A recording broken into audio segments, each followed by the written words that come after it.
Hello everyone. Today we're gonna discuss about the pronoun and its kind. So here is a definition of pronoun. A pronoun is a word that takes the place of a noun, or a pronoun is a word that is used in a place of a noun. Pronouns are words that can be used instead of common nouns or proper noun. Look at these two group of sentences.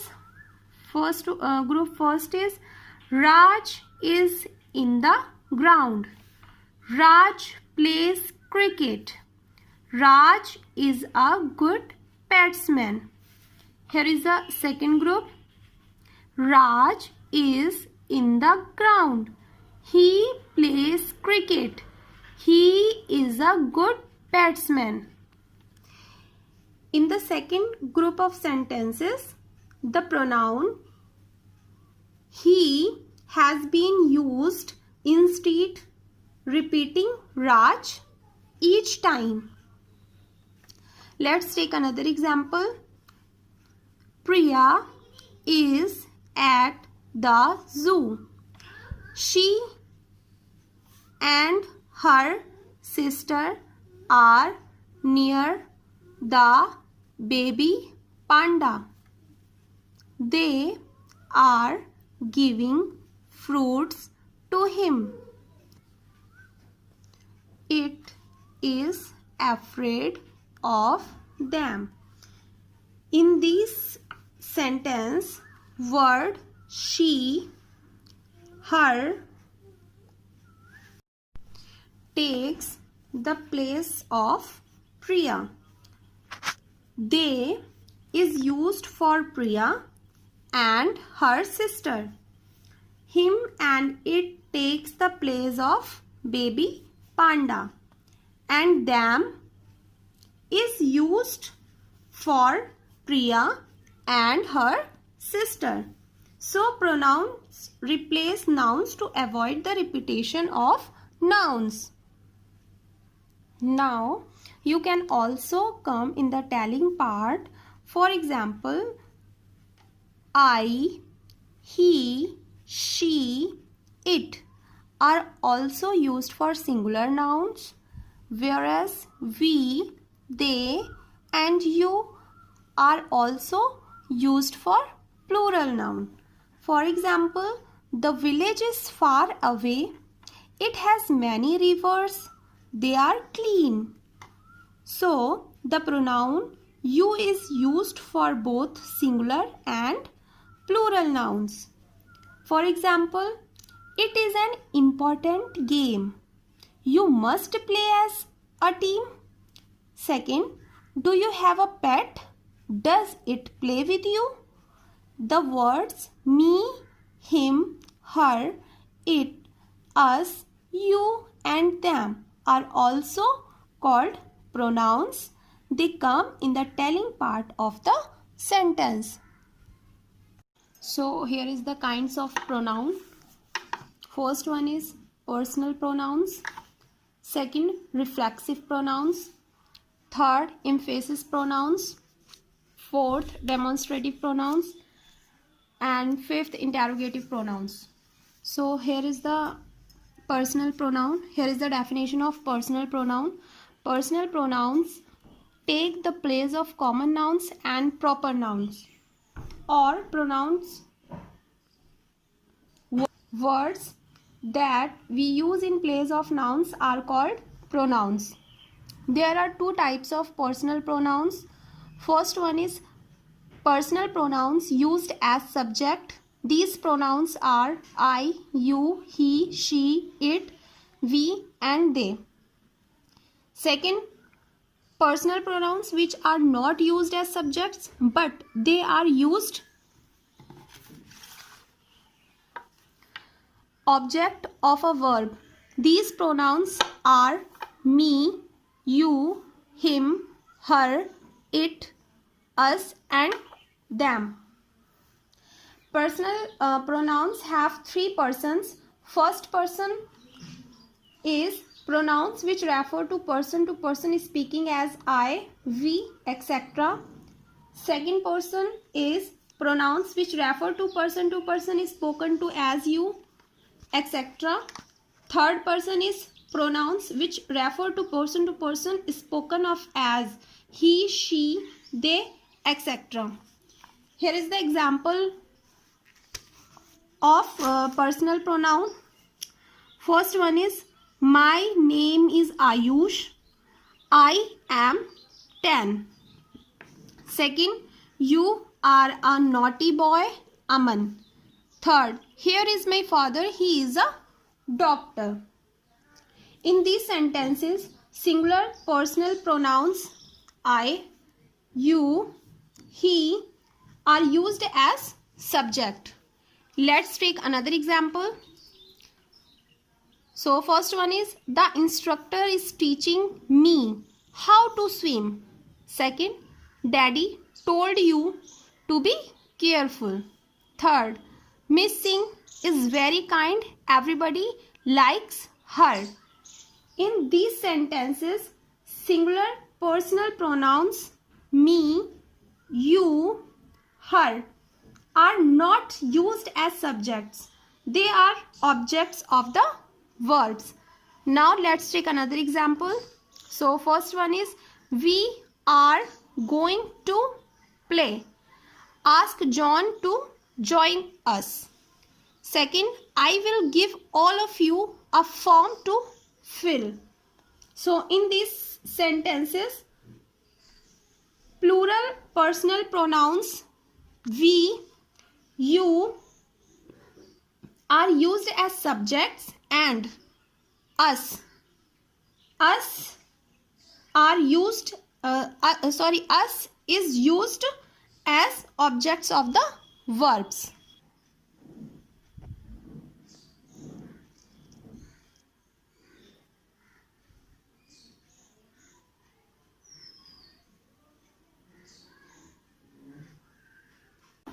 The words myself, yourself, herself, himself, itself, yourselves and themselves are called reflexive pronouns. They function as objects to the verb and thus reflect the actions upon the subject. Or reflexive pronouns are words ending in self or selves that are used when the subjects and the object of a sentence are the same. For example, I believe in myself. They can act as either objects or indirect objects. The 9 English reflexive pronouns are myself, yourself, himself, herself, oneself, itself, ourselves, yourselves, and themselves. Here are some examples of reflexive pronouns. So first one is I cook my food myself. Second, Tony hurt himself. Third, you wrote this essay yourself. Fourth, she hit herself in the room. Pronouns which behave like objects are called reflexive pronouns as myself, ourself, yourself, yourselves, himself, herself, themselves. Grammatical terms might seem complicated and a bit arbitrary when you first hear them, but they really aren't once you get to know them. The term reflexive is a good example, though Latin reflexive is related to reflect. This is useful to remember because a reflexive pronoun reflects back upon a sentence subject.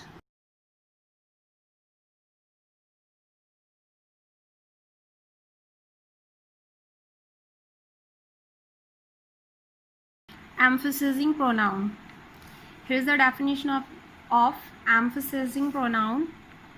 The pronouns which are used with a noun or pronoun for emphasis are called emphasizing pronoun. Or we use it to explain the action done by the noun without anyone's help. Emphatic pronoun is similar to reflexive pronoun. Sometimes Compound personal pronouns are used to emphasize the noun. Such functions words are called emphatic pronoun or intensive pronouns. For example, emphatic pronoun cannot be used as subject.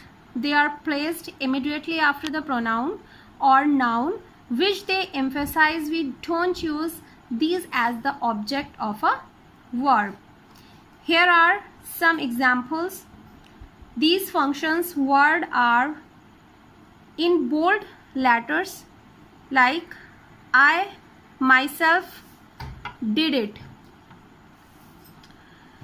This sentence gives the information that I didn't take anyone's help and I did it. The word myself is emphasizing the pronoun I. Let's have some more examples. Like I myself lifted the heavy box. Third, you did the whole work yourself. Now, difference between reflexive and emphasizing pronouns are: reflexive pronoun only reflects back to the subject. Emphasizing pronoun is used to stress the pronoun. Or the emphasizing pronouns are myself, yourself, himself, herself, itself, oneself, ourselves, yourselves, and themselves. However, they are not used in the same way as reflexive pronouns, and emphasizing pronoun is used to emphasize who does the action in a particular sentence. Demonstrative pronoun. Demonstrative pronoun is the kind of pronoun. So what is demonstrative pronoun? A demonstrative pronoun is pronoun that is used to point to something specific within a sentence. These pronouns can indicate items in space or time, and they can be either singular or plural. Or when used to represent a thing or things, demonstrative pronouns can be either near or far in distance or time. Like near in time or distance, like this, these. Next, far in time or distance, that, those. Because there are only a few demonstrative pronouns in the English language, there are just 3 simple rules for using them correctly. Remember them and you will have no difficulty using these surprisingly interesting part of speech. Now, demonstrative pronouns always identify nouns, whether those nouns are named especially or not. For example, I can't believe this. We have no idea what this is, but it's definitely something. The writer cannot believe it exists even though we don't know what it is. Now, next point, demonstrative pronouns are usually used to describe animals, places, or things. However, they can be used to describe people when the person is identified. This sounds like Mary singing. Next point, don't confuse demonstrative adjectives with demonstrative pronouns. The words are identical, but demonstrative adjectives qualify nouns, whereas demonstrative pronouns stand alone. Demonstrative pronouns can be used in place of a noun so long as the noun being replaced can be understood from the pronoun's context. Although this concept might seem a bit confusing at first, the following examples of demonstrative pronouns will add clarity. Here is the examples. First one is, this is my pen. Second, these are sweet apples. Third, that is your problem. Fourth, those are good pictures.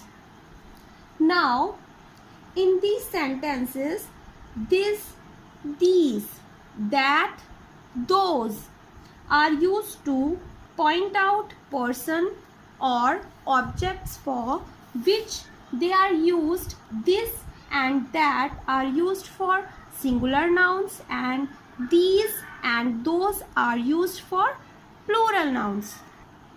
Similarly, this and these refer to things near at hand, and that and those refer to things lying at distance.